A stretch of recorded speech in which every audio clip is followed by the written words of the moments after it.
Assalamualaikum. Hai teman belajar, apa kabar semuanya? Pada video pembelajaran kali ini, kita akan membahas secara singkat materi Bahasa Indonesia kelas 12, yaitu tentang novel. Udah lama ya kita nggak bertemu di video pembelajaran. Oke, kita mulai dari pengertian novel.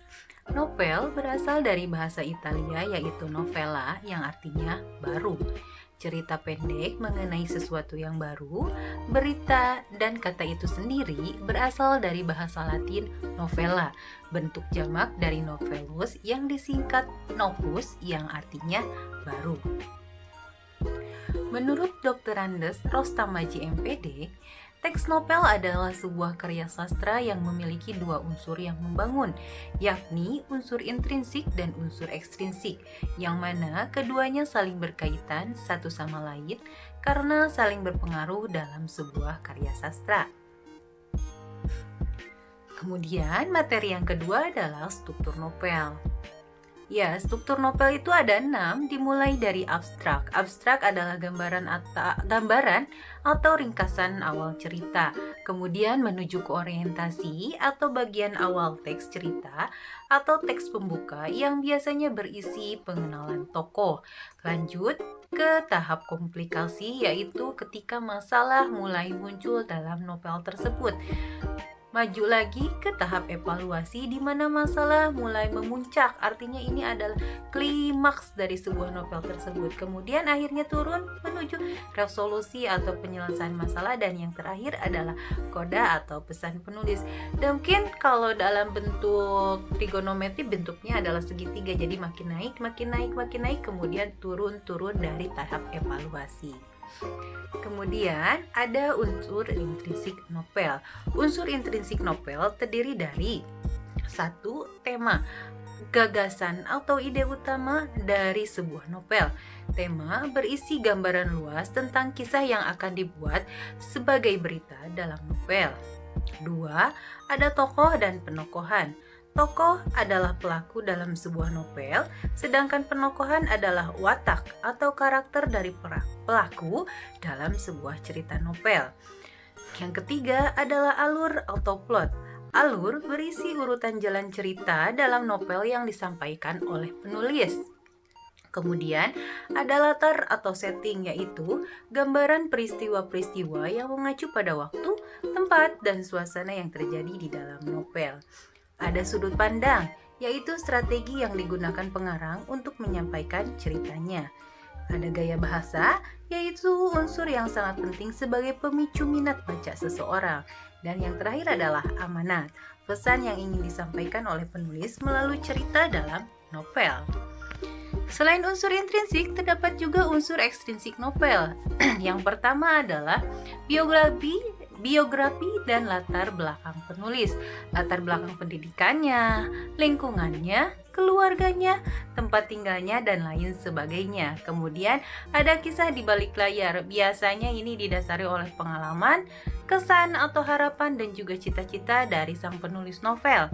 Dan yang terakhir adalah nilai yang ada di dalam masyarakat, nilai-nilai yang sering diangkat oleh penulis dalam ceritanya, misalnya nilai sosial budaya, nilai keagamaan, sosiokultural, humanisme atau kemanusiaan.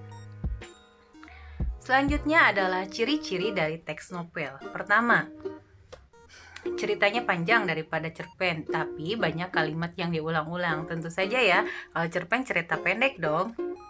Kemudian maaf ya, ada kesalahan penulisan. Di dalam sebuah novel memiliki jumlah kata lebih dari 35.000 kata. Kemudian novel terdiri dari setidaknya minimal 100 halaman. Waktu membaca sebuah novel memerlukan setidaknya paling sedikit 2 jam atau 120 menit.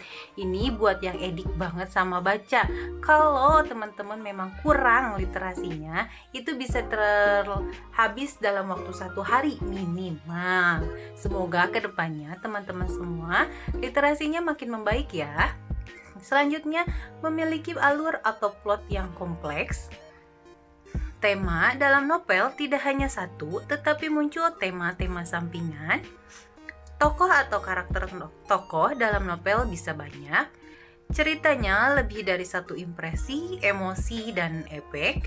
Kemudian alur cerita dari novel cukup kompleks, seleksi cerita novel yang luas, dan novel ditulis dengan narasi, kemudian didukung dengan deskripsi untuk menggambarkan suasana yang ada di dalamnya. Beranjak ke jenis-jenis novel. Yang pertama, novel berdasarkan genre terdiri dari novel romantis, novel yang menceritakan kisah-kisah percintaan. Dua adalah novel misteri, novel yang menceritakan kisah-kisah misteri dan membuat pembaca menjadi penasaran karena ceritanya penuh dengan teka-teki. Kemudian ada novel komedi, novel yang memuat unsur humor, guyonan, sehingga pembaca menjadi terhibur. Ada novel horor, novel yang mempunyai efek menegangkan bagi pembaca. Cerita yang diangkat biasanya kisah-kisah seram, hal-hal gaib atau mistis. Dan ada novel inspiratif, novel yang memuat kisah-kisah inspiratif. Novel jenis ini ditujukan untuk memberikan pesan moral dan membangkitkan motivasi para pembaca. Kemudian ada novel berdasarkan isi dan tokohnya. Ada novel teen lead, yaitu novel yang dibuat untuk para remaja. Kemudian ada chick lit. Novel ini menceritakan mengenai wanita muda dan segala permasalahan yang dihadapinya. Ada novel song lead, novel yang dibuat dari sebuah lagu atau musik. Ingat Pirsa Besari kan? Nih, itu tuh salah satunya adalah contoh dari novel song lead. Kemudian ada novel dewasa, novel yang ditujukan untuk orang-orang dewasa. Dan novel berdasarkan kebenaran cerita adalah novel fiksi, yaitu novel yang berisi tentang hal-hal fiktif atau khayalan saja. Kemudian ada novel non-fiksi, yaitu novel yang bercerita mengenai kejadian nyata dari kisah sejarah ataupun pengalaman pribadi seseorang. Ya, udah segitu aja nih rangkuman materi tentang novel. Kalau kalian suka baca novel apa? Teen lead? Humor? Inspiratif? Atau tadi nih kayak Pirsa Bersari? Coba kalian komen di bawah novel apa yang udah kalian baca, judulnya, penulisnya, kemudian jenis novelnya itu termasuk novel jenis apa. Ya udah, sekian penjelasan singkat dari materi kali ini. Terima kasih sudah menyimak ya teman-teman. Jangan lupa support channel ini dengan like, komen, dan subscribe. Terima kasih. Sampai berjumpa di video pembelajaran yang lainnya. Wassalamualaikum warahmatullahi wabarakatuh.